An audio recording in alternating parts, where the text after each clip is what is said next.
wote Mheshimiwa Nyoto amesema. Kwa sababu nimeona ni vizuri hata ukiwa na marafiki, ukuwe na marafiki kama ya mzee wetu Mheshimiwa Waweru Ng'ethe.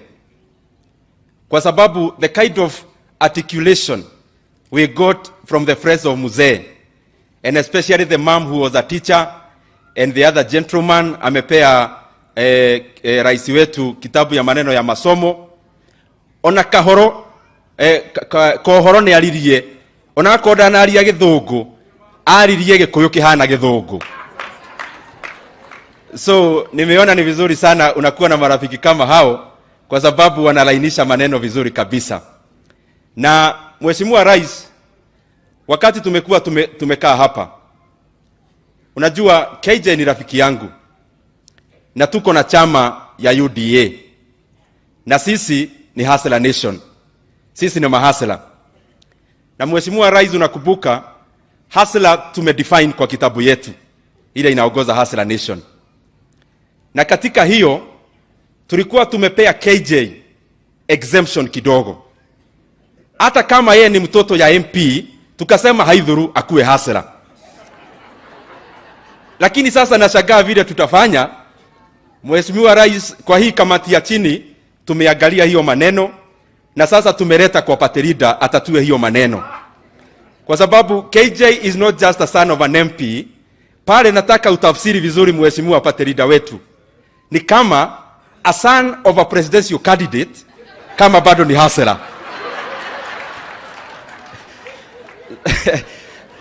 Tutagojea uongozi wako Mheshimiwa Rais, lakini kama ni mimi naulizwa, bado upe KJ hiyo baja kuwe hustler, kwa sababu ni rafiki yangu.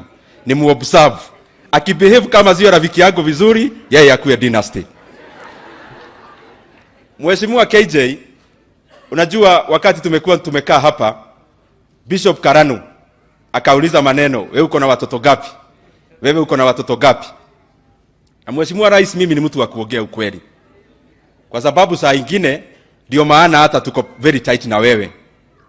Sasa ni vizuri hata Bishop aliuliza mimi kama Dede Nyoro, kwa sababu watu wanajua mimi ni mtu ya kuongea ukweli na mimi ni mtu mzuri. Sasa nilikuwa nashangaa hiyo swali. Tungeuliza Mheshimiwa Nyoto ama tuulize Mheshimiwa Kimani Ichung'wah, sijui kama ungepeana answer gani Mheshimiwa Kimani Ichung'wah. Lakini hiyo tutaendelea kuongea kwa sababu Bishop ameulizwa swali mzuri. Nikimalizia, Mheshimiwa Rais, tumeona ile kazi unafanya kwa maneno ya kulainisha uongozi. And fighting corruption is not a matter of lip service.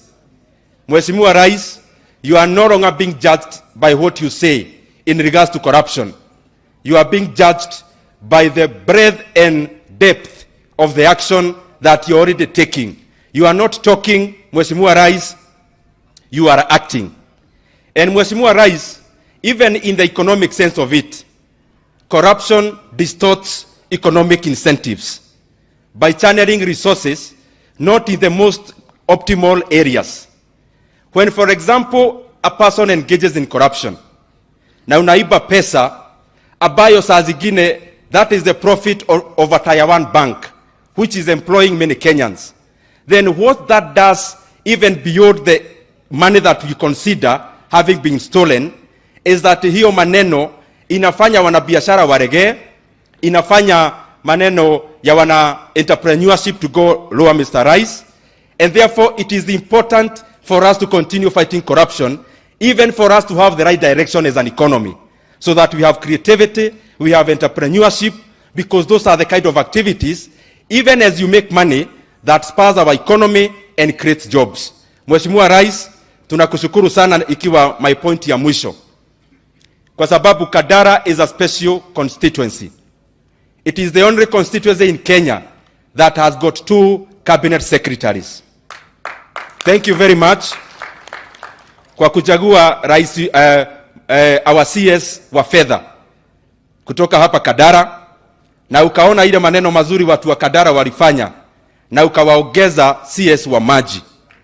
Na vile nimeona kwa yule mzee alikupea kitabu, mimi naona hata Kadara inaweza toa hata CS wa masomo. Asanteni sana, and may God bless you and may God comfort you.